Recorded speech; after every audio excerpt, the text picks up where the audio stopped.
This yarn called Scrubby Sparkle from Red Heart is great for making little scrubbies for washing dishes. I've really had a good time knitting with it, and this next project is a snap with any mid-gauge machine. The first step, of course, is to rewind the yarn into a center pull cake or rewind it on a cone. Like every project, even something simple like this, you want to prepare the yarn properly. By the way, this yarn comes in variegateds and solids. It's 100% polyester, and I've found you can make quite a few scrubbies with one ball.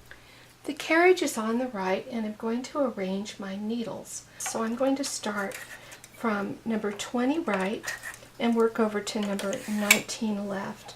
And I'll just go back and forth once to even those up. I'm using a fairly loose tension. I have set my Studio 860 carriage to tension 8. This is the one project where you really don't need to get a perfect gauge. Put a clothespin on the yarn end, which you of course have already threaded, and put it in the carriage. Then knit from right to left. Now I only picked out every other needle. And it lays yarn in every other needle. I'm using a comb for this project. I'm just hanging the comb on these larger loops. And now I'm going to bring out the in-between needles. I'm also setting my row counter to 0, 0, 0. Now this is very simple. I just knit 30 rows.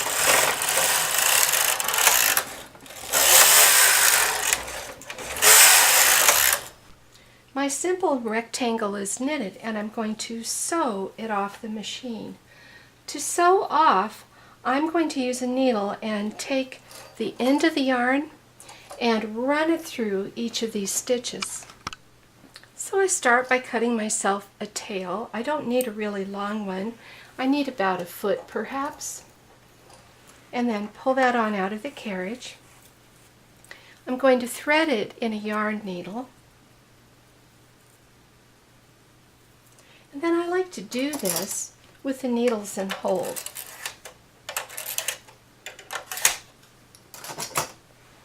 Anytime you see the directions to sew off, this is how you do it. You're just going to poke the yarn needle in a loop and then pull the needle of the machine on out of it. And you can actually stack up several loops on your needle.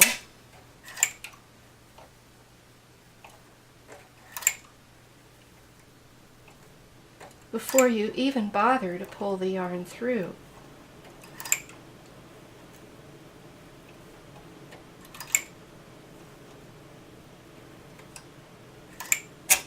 And then after you have a lot of loops, you can go ahead and pull the yarn through and then stack up some more. Now another way to do this is to pop these right off the end of the needles.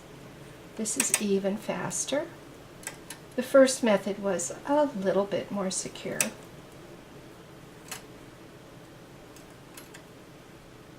Of course, you could do this in either direction. Just work in whatever direction you need to work in, based on where your yarn is. And you see this is going to gather up the stitches. Now I'll get the rest of those sewn off and show you how to finish your scrubby. I took the comb off and I took the clothespin off, and I just have this rectangle of knitting.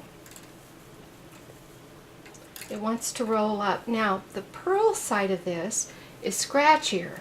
Here's the knit side and here's the purl side. You want the purl side on the outside because you're going to use it for washing dishes. And this is very simple. You gather it up, gather up the top as tightly as you can, and then get this end where you cast on, gather up the bottom as tightly as you can. So you have this thing that looks a little bit like Pac-Man. And then you've got the beginning and the ending yarns. So what you do is you tie them together. Just go across the Pac-Man's mouth. Tie them together and tighten, tighten, tighten. Then tie another time.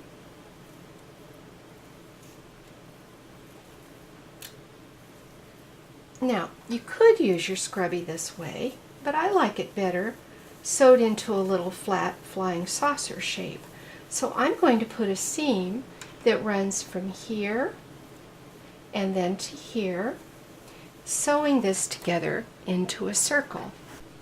We call this a mattress stitch, but you do not have to be an expert at putting in mattress stitch for this to come out great, because anything that's a little bit uneven is going to vanish in all this hairy stuff.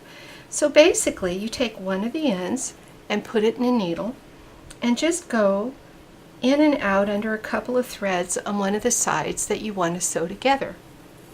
Draw that up, go to the other side and go in and out. Just grab a few threads and pick that up. Back to the first side, go in more or less where you came out, grab a couple of threads, go back to this side, grab a couple of threads, just in and out. Don't take too large of stitches, no more than picking up 1 or 2 bars of the knitting onto your needle.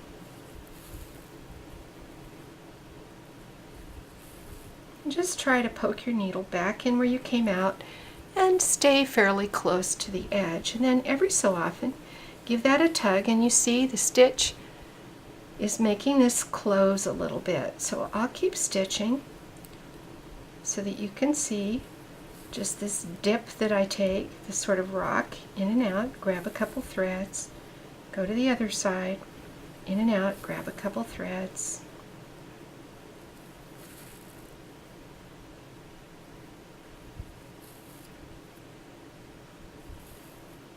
Every few stitches I pull up, which closes the seam, and the seam is fairly invisible. Now you see on this side I only have this little bit open.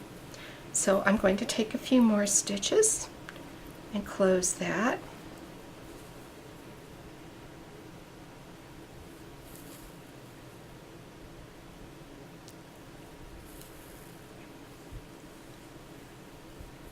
Gosh, I hope you can see this.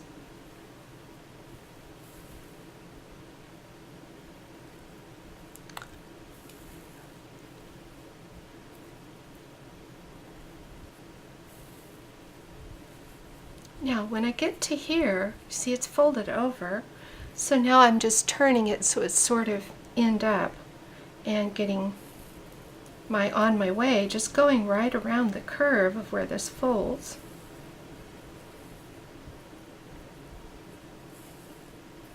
And after, I don't know, 4 or 5 stitches again, I pull up and you see how that seam just vanishes. Now all I have to sew is this little area on the other side, just from here to here. Hope that shows up. And I'll just keep doing the same thing. Get a couple threads on one side, get a couple of threads on the other side. You know, some process is really very brief when I can do the whole thing on camera. So you'll find that you're able to sew yours up in just a very few minutes.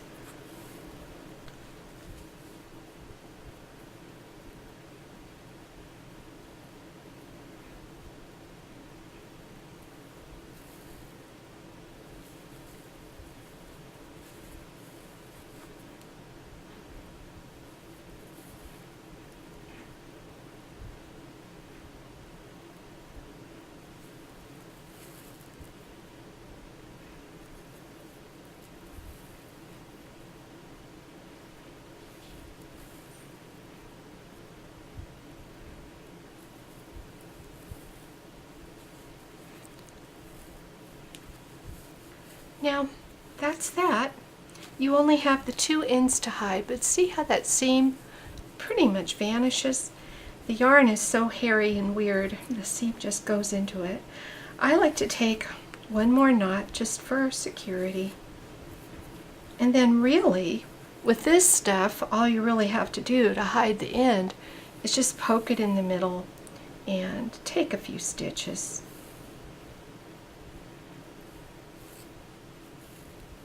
Then you can trim the end of that yarn close to your scrubby. I have 2 ends to hide. Just a fun little project that takes very little in the way of resources or time, but I'll just speak for myself. I actually really like these little scrubbies and can't get enough of them. Here's my finished scrubby. It's just a nice handful size flying saucer shape, and that's all there is to it. This video today is from my new book, Mid-Gauge Mastery.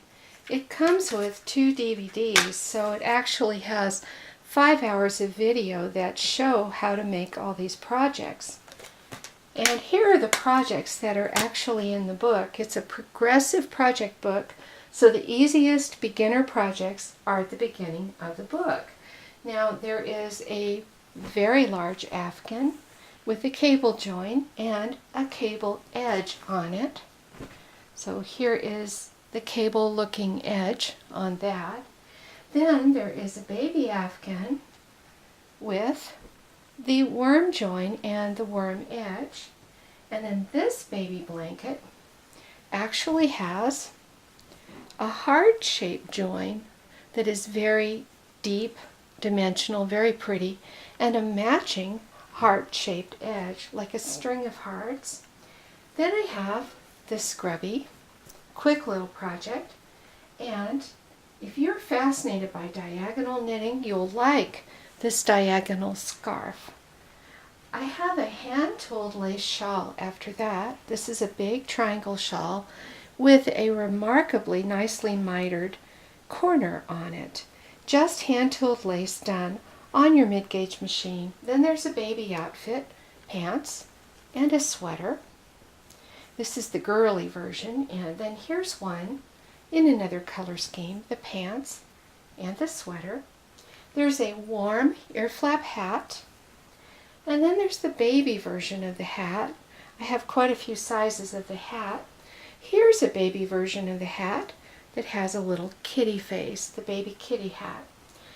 Then I have, to teach a little more short rowing and a little more shaping, I have a mitten, and followed up with a very thick felted kitchen mitt, made the same way but felted.